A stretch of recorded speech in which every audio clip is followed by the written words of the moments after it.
Hello friends, UGC NET knowledge point में आप सभी का स्वागत है। आज हम करेंगे UGC NET paper 2 public administration के MCQs type question, latest previous year question paper solve, जिसमें हम 1 से लेकर 10 तक के क्वेश्चन आंसर करेंगे। तो आइए स्टार्ट करते हैं। चैनल पर नए हैं तो चैनल को जरूर सब्सक्राइब कीजिए, लाइक एंड शेयर कीजिए। क्वेश्चन नंबर 1 है, आपको कथन और कारण बताना है। कथन है, प्रतिभागी अवलोकन में सबसे मुख्य निर्णय शोधकर्ता के लिए होता है कि वह किस प्रकार सामाजिक समूह में शामिल हो जिस पर शोध करनी है।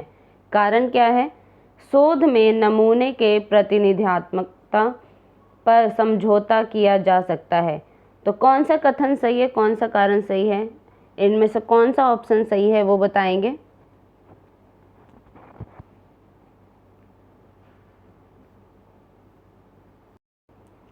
आप इंग्लिश में भी इसके क्वेश्चन देख सकते हैं। अजेसेंस कह रहा है, in participant observation the most critical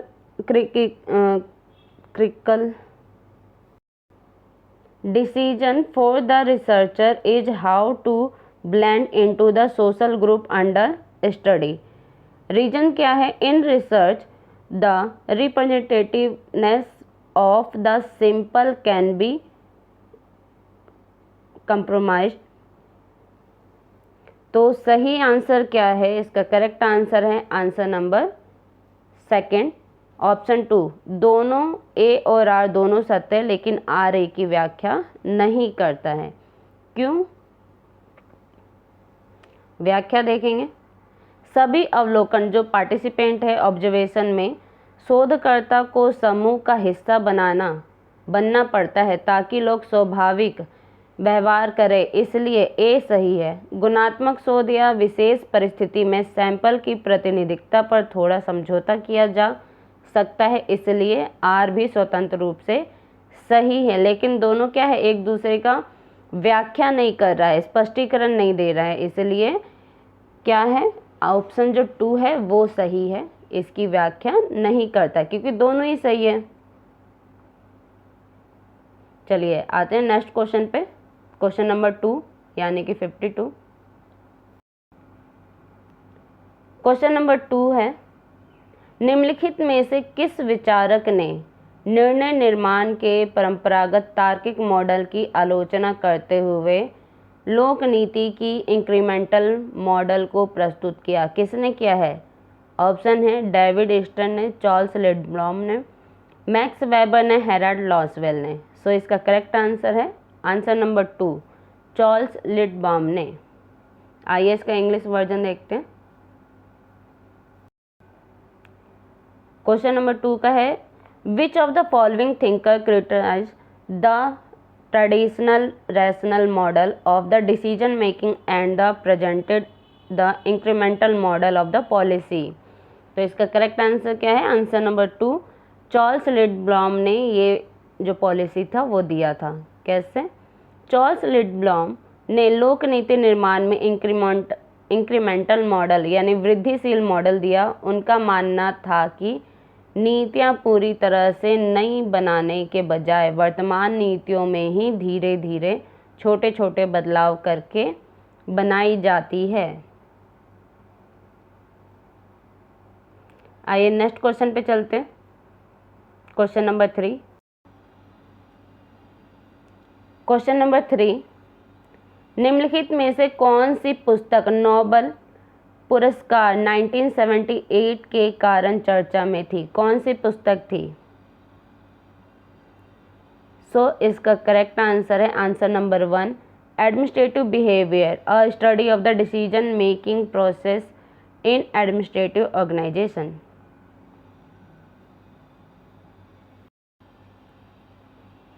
Which of the following books was its decision due to the Nobel Prize in 1978? Option है administrative behaviour, a study of the decision making process in administrative organisation. Second option principle of the administration. Third the function of the executive. Fourth है reinventing government. So इसका correct answer था answer number first, the administrative behaviour. व्याख्या देख लेते हैं। Herbert A Simon को 1978 में अर्थशास्त्र का नोबेल पुरस्कार मिला था। किसको मिला था? हर्बर्ट साइमन को। उन्हें ये पुरस्कार प्रशासनिक संगठनों में निर्णय लेने की प्रक्रिया यानी कि डिसीजन मेकिंग प्रोसेस पर उनके अभूतपूर्व कार्य के लिए दिया गया था, जिनका मुख्य आधार उनकी प्रसिद्ध पुस्तक एडमिनिस्ट्रेटिव बिहेवियर 1947 थी। कब आई थी ये पुस्तक? 1947 में। नेक्स्ट क्वेश्चन पे चलते हैं। Question number 4।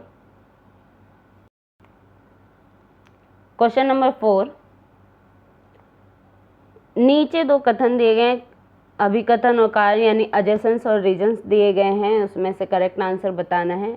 कथन है, लाइन एजेंसी शब्द का सबसे पहले उपयोग सेना प्रशासन में किया गया था। कारण क्या है? स्वास्थ्य, रक्षा एवं रेलवे आदि सरकार के मुख्य लाइन विभाग हैं।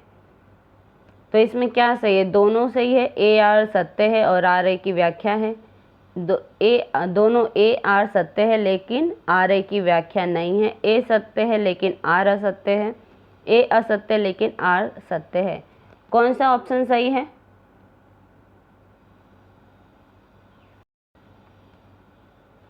सो इसका करेक्ट आंसर है आंसर नंबर 2, ए आर दोनों सत्य है और आर ए की व्याख्या नहीं है।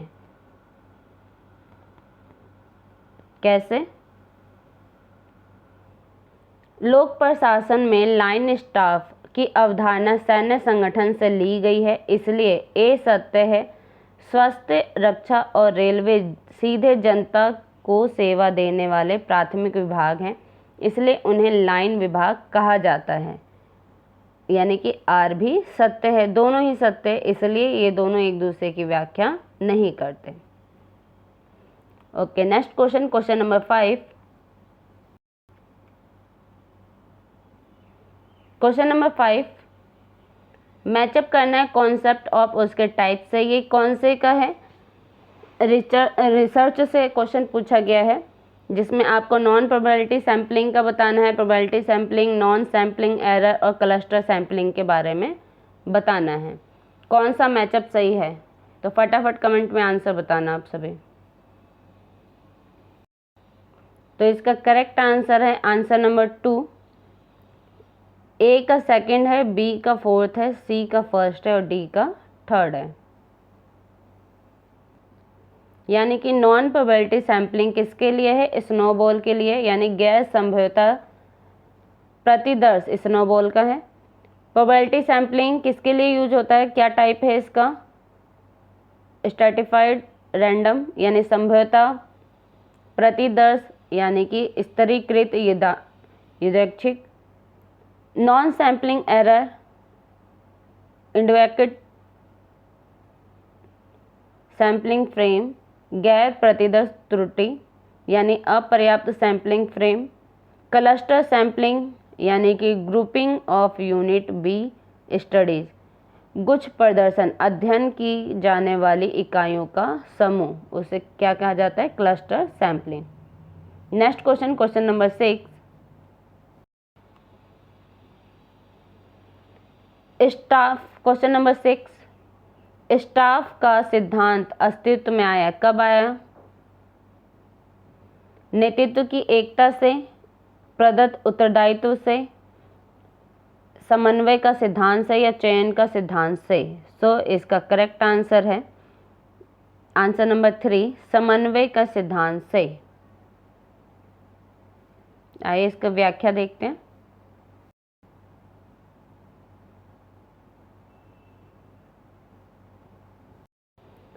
सॉरी, इसका करेक्ट आंसर है आंसर नंबर 1, नेतृत्व की एकता से, यूनिटी ऑफ लीडरशिप।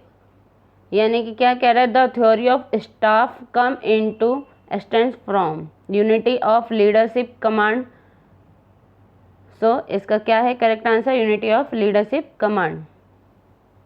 व्याख्या, संगठन में स्टाफ का मुख्य कार्यकारी यानी कि लीडर को परामर्श, सूचना और सहायता प्रदान करना है। यह सुनिश्चित करता है कि मुख्य अधिकारी पर काम का अत्यधिक बोझ ना पड़े और नेतृत्व की एकता तथा आदेश की श्रृंखला सुचारू रूप से बनी रहे। ये किसका काम है? स्टाफ का। Next question, question number 7। Question number 7, कथन और कारण बताना है। भारत में जिला कलेक्टर प्रशासन का मुख्य कार्यकारी होता है। कारण क्या है? 1921 में द्वैत शासन ने कलेक्टर को नीति निर्माण में निरंकुश रूप से शक्तिशाली बना दिया।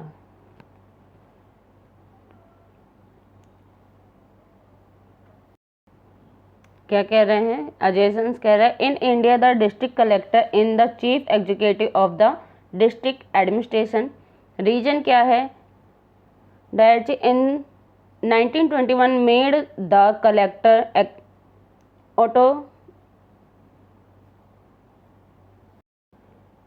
autocritically powerful in policy formulation। So इसका करेक्ट आंसर है आंसर नंबर 3। ए सत्य है लेकिन आर जो है ये ए सत्य है, आर क्या है? असत्य है। यानी कि भारत में जिला कलेक्टर प्रशासन का मुख्य कार्यकारी होता है, लेकिन जो 1921 में द्वैत शासन में कलेक्टर की नीति निर्माण में निरंकुश रूप से शक्तिशाली बना दिया, ये गलत है। व्याख्यान, भारत में जिला स्तर पर जिला कलेक्टर ही प्रशासन व्यवस्था का मुख्य कार्यकारी होता है, इसलिए कथन जो है ए बिल्कुल सही है। परंतु 1991 में अधिनियम के तहत 1921 में लागू हुए द्वैत शासन ने कलेक्टर को नीति निर्माण में निरंकुश नहीं बनाया था। जब वो लागू हुआ था उसमें निरंकुश नहीं बनाया था, बल्कि शक्तियों का हस्तांतरण भारतीय मंत्रियों को किया गया था। इसलिए जो कारण है वो गलत है। Next question, question number 8। Question number 8, निम्नलिखित में से कौन कौन कार्यक्रम योजनाएं भारत सरकार ने महात्मा गांधी के जन्म दिवस पर शुभारंभ किया था? तो कौन कौन सा किया था? स्वच्छ भारत अभियान, सामुदायिक विकास कार्यक्रम की शुरुआत, नागौर जिले में पंचायती राज की शुरुआत, सी बॉक्स पोर्टल या नमामि गंगे योजना।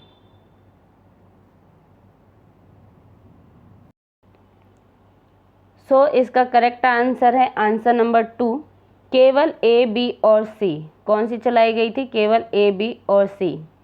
व्याख्या देख लेते हैं। महात्मा गांधी जयंती यानी कि 2 अक्टूबर को शुरू किया गया कार्यक्रम, पहला था स्वच्छ भारत अभियान। कब चलाया गया था? 2 अक्टूबर 2014 में चलाया गया था। दूसरा सामुदायिक विकास कार्यक्रम 2 अक्टूबर 1992 में चलाया गया था। तीसरा है नागौर राजस्थान में पंचायती राज 2 अक्टूबर 1959 को जवाहरलाल नेहरू द्वारा उद्घाटन किया गया था। इसलिए ऑप्शन सी जो है वो सही है, सॉरी ऑप्शन 2 जो है वो सही है।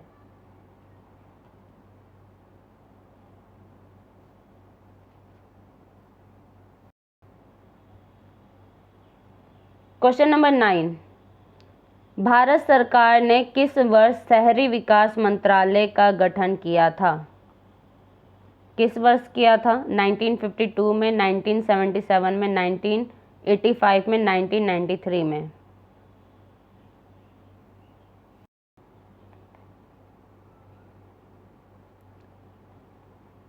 In which year did the government of India constitute the Ministry of Urban Development? 1952, 1977, 1985, 1993। सो इसका करेक्ट आंसर है आंसर नंबर 3, 1985। 1985। एक्सप्लेनेशन क्या है? भारत सरकार द्वारा वर्ष 1985 में 1985 में शहरी विकास मंत्रालय यानी कि ministry of the urban development को अलग से गठन किया गया।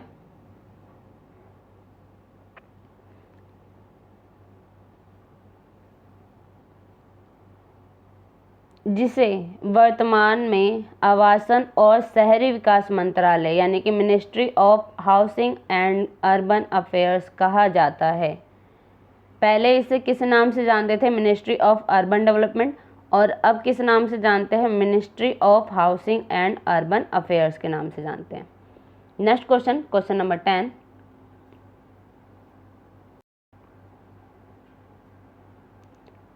किस संविधान संशोधन अधिनियम के द्वारा पहली बार कैबिनेट शब्द का उपयोग भारतीय संविधान में किया गया था? 39वां, 42वां, 44वां या 52वां? 39वां, 42वां, 44वां, 52वां?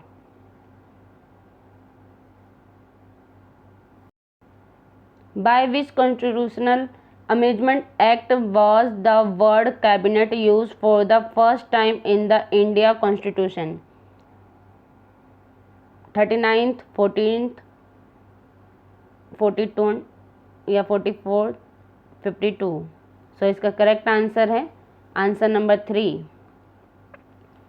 44, 44वां संशोधन। व्याख्या है, मूल संविधान में कैबिनेट शब्द कहीं नहीं था। वर्ष 1978 में 44वें संविधान संशोधन द्वारा अनुच्छेद 352 राष्ट्रीय आपातकाल के तहत कैबिनेट शब्द को जोड़ा गया। इसमें प्रावधान किया गया कि राष्ट्रपति राष्ट्रीय आपातकाल की घोषणा तभी कर सकते हैं जब मंत्रिमंडल यानी कि कैबिनेट उन्हें लिखित में ऐसी सिफारिश भेजे, तभी जो है वो आपातकाल की घोषणा कर सकते हैं। तो कौन से में आया?